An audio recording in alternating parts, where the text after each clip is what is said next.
ಕಾರ್ಯಕ್ರಮ ನಡೆದಿದೆ ಸರ್. ಸದನದಲ್ಲಿ ಉನ್ನತ ಶಿಕ್ಷಣ ಸಚಿವರೇ ನಡೆಯಕ್ಕೆ ಬಿಡಲ್ಲ, ಉಪಕುಲಪತಿಗಳಿಗೆ ನಾವು ನೋಟಿಸ್ ಮಾಡ್ತೀವಿ ಅಂತ ಹೇಳಿದ್ರು.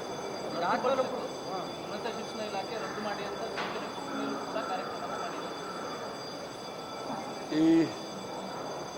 ಇದೊಂದು ರಾಜ್ಯದ ದುರಂತ ಅಂತ ಹೇಳ್ಬೋದು. ಶಿಕ್ಷಣ ಕ್ಷೇತ್ರದಲ್ಲಿ ಕೇಸರೀಕರಣ ಮಾಡಲಿಕ್ಕೆ ಸತತ ಪ್ರಯತ್ನ ಮಾಡ್ತಾ ಇರ್ತಕ್ಕಂಥ RSS ಮತ್ತು ಅವರ ಸಂಘ ಪರಿವಾರದವರು ಸಂಪೂರ್ಣ ಶಿಕ್ಷಣದ ಒಳಗೆ ನುಸುಳುಕೋರರಾಗಿದ್ದಾರೆ. ಇತಿಹಾಸವನ್ನು ತಿರ್ತಕ್ಕಂಥ ಕೆಲಸವನ್ನು ಮಾಡ್ತಕ್ಕಂಥದ್ದು ಮತ್ತು ಸಣ್ಣ ಮಕ್ಕಳ ಮನಸ್ಸಿನಲ್ಲಿ ದ್ವೇಷ ಭಾವನೆಯನ್ನು ಮೂಡಿಸ್ತಕ್ಕಂಥ ಕೆಲಸವನ್ನು ನಿರಂತರವಾಗಿ ಮಾಡಲಿಕ್ಕೆ ಪ್ರಯತ್ನ ಮಾಡ್ತಾಯಿದ್ರು.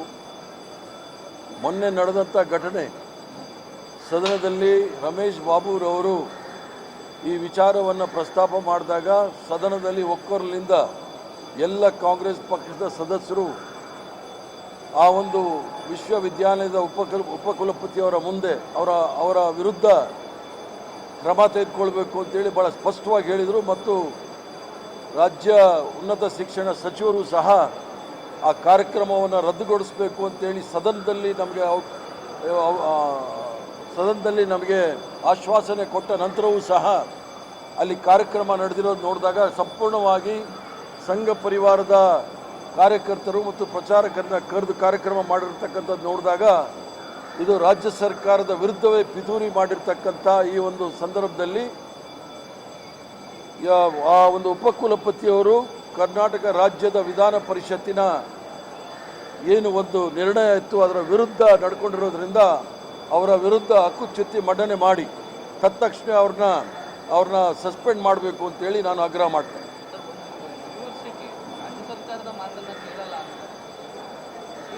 ಯೂನಿವರ್ಸಿಟಿ ವಿಶ್ವವಿದ್ಯಾನಿಲಯಗಳು ನಡಲಿಕ್ಕೋಸ್ಕರ ಎಲ್ಲ ಸೌಕರ್ಯಗಳನ್ನು ರಾಜ್ಯ ಸರ್ಕಾರ ಒದಗಿಸ್ತಕ್ಕಂಥದ್ದು, ಹಣ ಇರ್ಬೋದು ಅಥವಾ ಭೂಮಿ ಇರ್ಬೋದು, ಎಲ್ಲವೂ ಸಹ ರಾಜ್ಯ ಸರ್ಕಾರದ ಸಹಾಯ ತೆಗೆದುಕೊಂಡು ಸರ್ಕಾರದ ವಿರುದ್ಧ ಅವ್ರು ಈ ರೀತಿ ಪಿತೂರಿ ಮಾಡೋದು, ಅವ್ರನ್ನ ತತ್ಕ್ಷಣ ಅವ್ರನ್ನ ಸಸ್ಪೆಂಡ್ ಮಾಡಬೇಕು ಅಂತೇಳಿ ನಾನು ಆಗ್ರಹ ಮಾಡ್ತೇನೆ.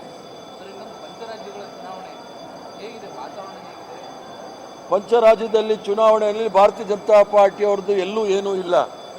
ತಮಿಳುನಾಡಲ್ಲಿ ಅವರು 0, ಪಾಂಡಿಚೇರಿನಲ್ಲಿ 0, ಕೇರಳದಲ್ಲಿ 0, ವೆಸ್ಟ್ ಬೆಂಗಾಲಲ್ಲಿ ಮತ್ತು ಅಸ್ಸಾಂನಲ್ಲಿ ಪ್ರಯತ್ನ ಮಾಡ್ತಾ ಇದ್ದಾರೆ. ಅದೇನೇನಾಗುತ್ತೆ ಅದಕ್ಕೋಸ್ಕರ ಸಂಪೂರ್ಣವಾಗಿ ಎಲೆಕ್ಷನ್ ಕಮಿಷನ್ನ ಅವರ ಒಂದು ಅಂಗವಾಗಿ ಮಾಡಿಕೊಂಡಿದ್ದಾರೆ ಭಾರತೀಯ ಜನತಾ ಪಾರ್ಟಿಯವರು. ಮತ್ತು ಅಲ್ಲಲ್ಲಿ ಇದರಲ್ಲೂ ಸಹ ವೆಸ್ಟ್ ಬೆಂಗಾಲಲ್ಲೂ ಸಹ ನಾನು ಅಲ್ಲಿ ಸ್ಕ್ರೀನಿಂಗ್ ಕಮಿಟಿ ಅಧ್ಯಕ್ಷನಾಗಿದ್ದೇನೆ. ಎಲ್ಲ ರೀತಿಯ ಗಲಭೆ ಮಾಡಲಿಕ್ಕೆ ಪ್ರಯತ್ನ ಮಾಡ್ತಾ ಇದ್ದಾರೆ. ಮತ್ತು ಯಾವುದೋ ಯುದ್ಧಕ್ಕೆ ಕಳಿಸಿದಾಗೆ, ಬಾಂಗ್ಲಾದೇಶದಲ್ಲಿ ಯುದ್ಧಕ್ಕೆ ಕಳಿಸಿದಾಗೆ ಸುಮಾರು ಲಕ್ಷಾಂತರ ಜನ ಪೊಲೀಸ್ ಫೋರ್ಸು ಮತ್ತು ಮಿಲಿಟರಿ ಫೋರ್ಸ್ ಹಾಕಿದ್ದಾರೆ. ಇದು ತೋಳು ಬಲದಿಂದ ಮತ್ತು ಅಧಿಕಾರ ಬಲದಿಂದ ಸರ್ಕಾರ ಅಲ್ಲಿ ಚುನಾವಣೆ ಗೆಲ್ಲಿಕ್ಕೆ ಪ್ರಯತ್ನ ಮಾಡ್ತಾ ಇದ್ದಾರೆ. ಆದರೆ ಪಶ್ಚಿಮ ಬಂಗಾಳದ ಜನತೆ ಅದಕ್ಕೆ ತಕ್ಕ ಉತ್ತರವನ್ನು ಕೊಡ್ತಾರೆ.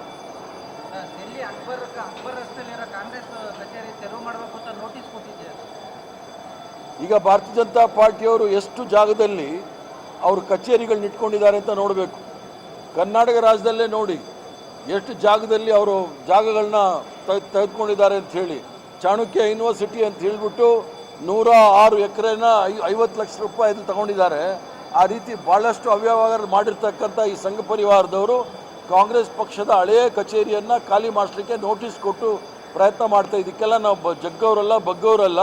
ಆ ಥರ ಕಾಂಗ್ರೆಸ್ ಪಕ್ಷದ ಕಚೇರಿ, ಯುವ ಕಾಂಗ್ರೆಸ್ ಪಕ್ಷದ ಕಚೇರಿ ಇವರು ನೋಟಿಸ್ ಕೊಟ್ಟು ಖಾಲಿ ಮಾಡಬೇಕಂದ್ರೆ ಎಲ್ಲ ಸಂಘ ಪರಿವಾರದ ಭಾರತೀಯ ಜನತಾ ಪಾರ್ಟಿಯವರು ಅನಧಿಕೃತವಾಗಿ ಆಕ್ರಮಿಸ್ಕೊಂಡಿರ್ತಕ್ಕಂಥ ಎಲ್ಲ ಜಾಗವನ್ನು ಸಹ ಖಾಲಿ ಮಾಡಬೇಕು. ಇಲ್ಲಾಂದರೆ ನಾವು ಅದರ ವಿರುದ್ಧ ಅಲ್ಲೇ ಹೋಗಿ ಪ್ರದರ್ಶನ ಮಾಡ್ತೇವೆ.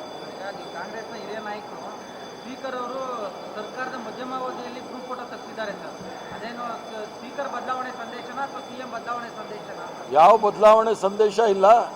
ಎಲ್ರಿಗೂ ಫೋಟೋ ತೆಗೆಸ್ಕೊಳ್ಬೇಕು ಅಂತ ಒಂದು ಹಂಬಲ ಇರುತ್ತೆ, ಅದನ್ನು ತೆಗೆಸ್ಕೊಂಡಿದ್ದಾರೆ. ಈ ಒಂದು ಸುದೀರ್ಘವಾದ ಬಜೆಟ್ ಸೆಷನ್ದಲ್ಲಿ ಒಳ್ಳೆ ಫೋಟೋ ಬರಲಿ ಅಂತೇಳಿ ಅದು ತೆಗೆದುಕೊಂಡಿದ್ದಾರೆ. ಯಾಕಂದರೆ ವಿಧಾನ ಪರಿಷತ್ತಿನಲ್ಲಿ ಕೆಲವರೆಲ್ಲ ನಾವು ನಿವೃತ್ತಿ ಹೊಂದ್ತಾ ಇದ್ದೀವಿ, ಆ ಫೋಟೋ ನಂತರ ಅವ್ರದ್ದು ಫೋಟೋ ಇರಲಿ ಅಂತ ಹೇಳಿದ್ದಾರೆ. ಅವರ ಇಚ್ಛೆ ವಿನಃ ಇದರಲ್ಲಿ ಬೇರೆ ಮೊಸರಲ್ಲಿ ಕಲ್ಲು ಉಳ್ಕೋದು ಬೇಡ. ಸರ್ಕಾರದ ಅಂತಿಮಾವಧಿಯಲ್ಲಿ ಗ್ರೂಪ್ ಫೋಟೋ ನಡೆಯುತ್ತೆ ಸರ್ ಕೊನೆ ಅಧಿವೇಶನದಲ್ಲಿ. ಈಗ 3 ವರ್ಷ ಎಲ್ಲಾದರೂ ಕಾನೂನು ಸಂವಿಧಾನ ಇದೆಯಾ ಸರ್ಕಾರದ ಕೊನೆಯ ಅವಧಿಯಲ್ಲಿ ಆಗಬೇಕು ಅಂತ? ಭಾರತೀಯ ಜನತಾ ಪಾರ್ಟಿಯವರು ಅದರಲ್ಲಿ ಇದ್ರಲ್ಲ ಫೋಟೋನಲ್ಲಿ, ಗ್ರೂಪ್ ಫೋಟೋದಲ್ಲಿ. ಆದರೆ ಅವ್ರು ಸರ್ಕಾರ ಮಾಡ್ತಾರೆ ಅಂತನಾ? ಸೊ ಇವೆಲ್ಲ ಊಹಾಪೋಹಗಳಿಗೆ ಅವಕಾಶ ಕೊಡಬಾರ್ದು.